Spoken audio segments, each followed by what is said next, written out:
বাংলাদেশের জন্য সুফিবাদ একটি কুফুরি মতবাদ, ইসলামের সাথে এর কোনো সম্পর্ক নাই। এটা হচ্ছে প্রথম কথা। আপনাকে প্রথম বুঝতে হবে ইসলামের কোনো ভার্সন নাই। মানুষ যেটা তৈরি করে ওটার ভার্সন হয়, ওটার চেঞ্জ হয়, ওটার ভার্সন থাকে, ওটার প্যাটার্ন থাকে। যেমন গণতন্ত্র, এটা মানুষের তৈরি, এটা কিন্তু অনেক ভার্সনে এসেছে। যেমন গণতন্ত্রের প্রতিষ্ঠাতা হচ্ছে প্লেটো, আপনি জানেন সে গণতন্ত্রের উপর একটা বই লিখেছে দ্য রিপাবলিকান। পরবর্তীতে ওইটাকে একটু সংস্করণ করছে অ্যারিস্টটল, আপনি জানেন সে একটা বই লিখছে দ্য পলিটিক্স। পরবর্তীতে আপনি জানেন আব্রাহাম লিঙ্কন এটাকে আধুনিক রূপ দিয়েছে, জর্জ ওয়াশিংটন এটাকে এক্সপান্ড করেছে। আবার এখন কিন্তু জর্জ সরস গণতন্ত্রের একটা প্যাটার্ন বের করেছে, এটা হচ্ছে আপনার লিবারেল ডেমোক্রেসি। এটার উপর একটা বই আছে, আপনার মাধ্যমে আমি দেশের আলেমদের পড়তে বলবো, যে মৌলভী সাহেবরা মুখে ললিপপ দিয়ে বসে আছে এখন, বাংলাদেশ যে কোন দিক যাচ্ছে এটা বুঝতেছে না। বইটা বাংলাদেশের কোনো বাজারে নাই, একটা কপি আমার লাইব্রেরিতে আছে, আমি পিডিএফ থেকে তাদের নামাতে বলবো। এটা হচ্ছে Islam, secularism and liberal democracy, written by Nader Hashmi.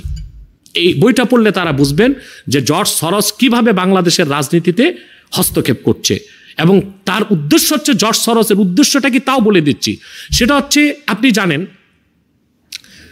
খেলাফতে Osmania, Ottoman শাসন, 1922 সালে GNA গ্র্যান্ড ন্যাশনাল অ্যাসেম্বলি করে কামাল পাশা আতাতুর্ক। কামাল পাশার মা ছিল ইহুদি, এটা আপনি হয়তো বা জানেন না, এজন্য সে ইসলাম বিদ্বেষী ছিল। সে GNA গ্র্যান্ড ন্যাশনাল অ্যাসেম্বলি করে আইন করলো যে তুরস্কে আর কখনো শরিয়া আইন হবে না। পরবর্তীতে জামালউদ্দিন আফগানি প্যান ইসলামিজমের একটা ধারণা আনলো। পরবর্তীতে অনেকে আবার চাইলো যে বাংলাদেশ আমরা ইসলামী রাষ্ট্র চাই, তবে ডেমোক্রেসির মাধ্যমে। এটা ছিল পশ্চিমাদের একটা সফলতা, যে মুসলমানদেরকে খেলাফার কনসেপ্ট থেকে সরাই দিয়েছিল। তো এদেশের মানুষ খুব খুশি হয়ে গেল, ঠিক আছে খেলাফা পদ্ধতি না থাক সমস্যা কি, ইসলামী শরিয়া রাষ্ট্র তো হবে। কিন্তু আমরা আগ থেকেই বুঝি যে ডেমোক্রেসির বলয়তে ঢুকে কখনো শরিয়া রাষ্ট্র হতে পারে না। তো এখন বাংলাদেশে অনেকগুলো দলই ইসলামী রাজনীতির ব্যানারে আন্দোলন করেছে যে আমরা ইসলামী রাষ্ট্র চাই, তবে ডেমোক্রেসির মাধ্যমে। এখন হচ্ছে জর্জ সরসের চক্রান্ত, বাংলাদেশে আর কেউ ইসলামী রাষ্ট্র চাইতে পারবে না, সে কল্যাণ রাষ্ট্র চাইবে। অর্থাৎ জর্জ সরসের থিওরিটা যদি, রাষ্ট্রচিন্তা যদি প্রতিষ্ঠিত হয় বাংলাদেশে, এই ফরহাদ মজাহারের মাধ্যমে, সলিমুল্লাহ খানের মাধ্যমে, রাখাল রাহার মাধ্যমে, আর আমার এই বিবেকহীন সমন্বয়কদের মাধ্যমে, তাহলে চিরতরে বাংলাদেশে ইসলামী রাষ্ট্র প্রতিষ্ঠার স্বপ্ন চলে যাবে। অর্থাৎ আপনাকে কল্যাণ রাষ্ট্রের কনসেপ্টে আসতে হবে, ইসলামী রাষ্ট্র প্রতিষ্ঠার আর কোনো চিন্তাই করা যাবে না। অর্থাৎ ইসলামী রাজনীতি ও ইসলামী রাষ্ট্র প্রতিষ্ঠিত হওয়ার যে কর্মসূচি বাংলাদেশে চলছে, এটা বন্ধ করার জন্যই জর্জ সরসের এই প্ল্যান বাংলাদেশে। এখন আসুন সুফিবাদ। ইসলামের কোনো ভার্সন নেই, ইসলাম পূর্ণাঙ্গ জীবন বিধান। হযরত আদম থেকে শুরু করে হযরত ঈসা রুহুল্লাহ পর্যন্ত লক্ষাধিক নবী রাসূল দ্বীনের দাওয়াত দিয়েছেন, হাজার হাজার বছর। দ্বীনের মৌলিক বিষয়ে কথা সব পয়গম্বর বলে এসেছেন।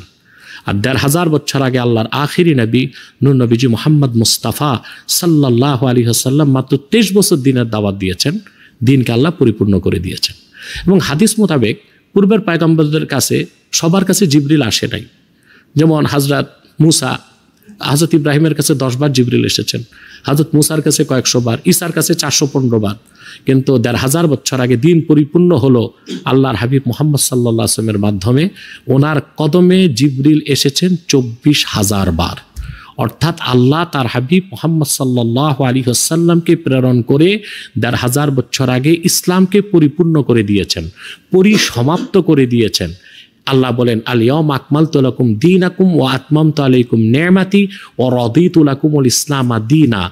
আজকের এই আল্লাহ হাবিব সাল্লাল্লাহু আলাইহি ওয়াসাল্লাম আরাফার ময়দানে উপস্থিত ছিলেন। বিদায় হজ্জের ভাষণের সময় আল্লাহ ঘোষণা করলেন, মানবজাতি আজকে আমি মুহাম্মদ সাল্লাল্লাহু আলাইহি ওয়াসাল্লামের রক্তঝরা দ্বীন ইসলামকে তোমাদের জন্য পরিপূর্ণ করে দিলাম, এবং অসমাপ্ত রেখে দিনকে পরিপূর্ণ করে নেই। আতমামতু আলাইকুম নি'মাতি, তোমাদের উপর আমার নেয়ামতকে পরিসমাপ্ত করলাম। ও রাদিতু লাকুমুল ইসলামা দীনা, আর একমাত্র আমি ইসলামকে দিন হিসেবে স্বীকৃতি দিলাম।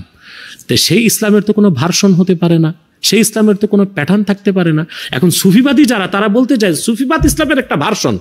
এই কথা যে বলবে শরীয়ত মোতাবেক, সে নিঃসন্দেহে কাফের এবং অমুসলিম। কারণ ইসলাম যে পরিপূর্ণ এটা সে বিশ্বাস করলো না। এখন আসেন সুফিবাদের ইতিহাস। মহিউদ্দিন ইবনুল আরাবি একজন মনীষী ছিলেন। ওনার এলাকায় সেলজুক শাসন শুনেছেন আপনি, সেলজুক সেলজুকদের সময়। উনি বড় আধ্যাত্মিক নেতা ছিলেন মহিউদ্দিন ইবনুল আরাবি রহমতুল্লাহ। উনি তাসাউফের চর্চা করতেন, উনি সহি ছিলেন। পরবর্তীতে ওনার কিছু অনুসারী ইহুদিদের সাথে সম্পর্ক করে এই মহিউদ্দিন ইবনুল আরাবির দর্শনটাকে বিকৃত করে সুফিবাদটাকে চালু করলো। আর এটার মধ্যে কুফুরি আর শেরকের রসদ যোগালো শিয়া সম্প্রদায়। এটা চলে আসলো পৃথিবীতে একটা বিকৃত বাতিল ফেরকা, সেটা ইসলামের কোনো অংশ না, আর ভার্সন তো হওয়ার প্রশ্নই আসে না। বাদশাহ আকবর যখন রাষ্ট্র ক্ষমতায় বসলো দিল্লিতে, তার বয়স ছিল 13 বছর। আমি জানি না তার তখন খতনা করা হয়েছিল কিনা, না বিনা খতনায় মসনদে বসছে। আর আমি তাকে বাদশাহ আকবরও বলি না, বলি বাদশাহ অজগর। তো 13 বছরের একটা নাবালেগ দিল্লির মসনদে বসছে। তো তার মামা ছিল একজন শিয়া, আর 2 জন মৌলবী ছিল শিয়া সম্প্রদায়ের, একজন আবুল ফজল আল্লামী আর একজন মোল্লা ফৈজি। 2 ভাই, একজন আবুল ফজল আল্লামী আর একজন মোল্লা ফৈজি। এই 2 ভাই ছিল শিয়া সম্প্রদায়ের। এই 3 জন মিলে এই সুফিবাদটাকে দিল্লির রাজপ্রাসাদে ঢুকালো। বাদশাহ আকবরের এক ছেলে ছিল, তার নাম দারা শেখো। এই লোকটা হয়ে গেল হিন্দু। এখন বাদশাহ আকবরের ছেলে হিন্দু হয়ে গেল, মুসলিমরা তো আর তাদেরকে সমর্থন দিবে না, মসনদ তো টিকবে না। তখন এই দারা শেখো হিন্দু ধর্ম থেকে কিছু নিল, ইসলাম থেকে কিছু নিল, আর খ্রিস্ট ধর্ম থেকে কিছু নিয়ে একটা নতুন ধর্ম বের করলো, দ্বীন এলাহি। আপনি জানেন মুজাদ্দেদ আল ফিথানি রহমতুল্লাহ এই কুফরি মতবাদটাকে ম্যাসাকার করে দিয়েছেন, সেজন্য তাকে কারাগারে যেতে হয়েছিল। যখন তারা দেখলো যে না, দ্বীনে এলাহি একটা কুফরি মতবাদ সবাই জেনে গেছে, তখন এই দ্বীনে এলাহির বিকৃত মতবাদটাকে সুফিবাদের নামে আবার চালু করলো কিছু ভণ্ডপীর। আর সেই সুফিবাদটাকে লালন করতো লালন শাহ। পরবর্তীতে ভণ্ডপীর যারা বাংলাদেশে আছে, তারা এই সুফিবাদটাকে গ্রহণ করেছে। সেই সুফিবাদের মধ্যে যথেষ্ট সেরেক এবং কুফর আছে। কুফরটা কত জঘন্য, ইবনু তাইমিয়ার একটা কথা সুন্দর বলেছে। ইবনু তাইমিয়া বলেছে যে কুফরু সুফিয়া আশাদ্দু ওয়া আকবাহু মিন কুফরিল ইয়াহুদ ওয়ান নাসারা। ইহুদি খ্রিস্টানদের কুফরির চেয়ে জঘন্য হচ্ছে সুফিদের কুফরি। আপনি দেখেন না, সুফিবাদী বাংলাদেশে আছে, হিন্দু মহিলা বিয়ে করতেছে। আবার একজন সুফিবাদী আছে, ওনার দাড়িটা নাভি পর্যন্ত, মোষটা 3 ইঞ্চি মোটা, টুপিটা কিম্বুত কেমাকার। ওই সুফিবাদী যে পায়জামাটা পরে, ওর ভিতরে তার নাতি ঢুকবে এত মোটা, পিছনে সরস্বতীর মূর্তি, সামনে লালনের বেহালা। একে কি মুসলিম বলার সুযোগ আছে? তার আকীদা বিশ্বাস সম্পূর্ণ কুফরি মতবাদে দূষিত হয়ে গেছে। অতএব সুফিবাদ একটি বিকৃত কুফরি মতবাদ, এটাকে বিশ্বাস করার সুযোগ নাই। আমরা আহলুস সুন্নাহ ওয়াল জামাত তরিকত তাসাউফকে বিশ্বাস করি, এটা ইসলামের অংশ, এটা ভার্সন না, ইসলামের একটা অংশ। এরা আবার ইসলামকে অনেক ভাগে ভাগ করতে চায়, নাস্তিক কাফেরগুলো। যেমন বলে পলিটিক্যাল ইসলাম, আবার বলে রেডিক্যাল ইসলাম, আবার বলে সুফিবাদী ইসলাম। আশ্চর্য অবস্থা, ইসলামের তো কোনো ভার্সন নেই। ইসলামী রাজনীতির কথা বললে বলে এটা পলিটিক্যাল ইসলাম। না, ইসলামী রাজনীতি পূর্ণাঙ্গ ইসলাম নয়, পূর্ণাঙ্গ ইসলামের অংশ। জিহাদের কথা বললে বলে এটা রেডিক্যাল ইসলাম।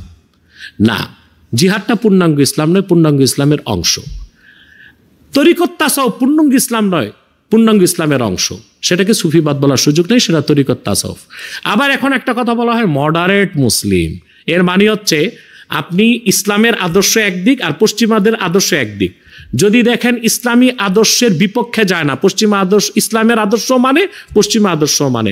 আর যখন দেখে যে না, ইসলামী আদর্শের বিপক্ষে চলে গেছে পশ্চিমা আদর্শ, তখন তারা ইসলামী আদর্শকে বাদ দিয়ে পশ্চিমা আদর্শ গ্রহণ করে। এদের নাম হচ্ছে মডারেট মুসলিম। আর কোরআন সুন্নাহ অনুযায়ী তারা মুসলিমই না। অতএব সুফিবাদ একটি বিকৃত মতবাদ।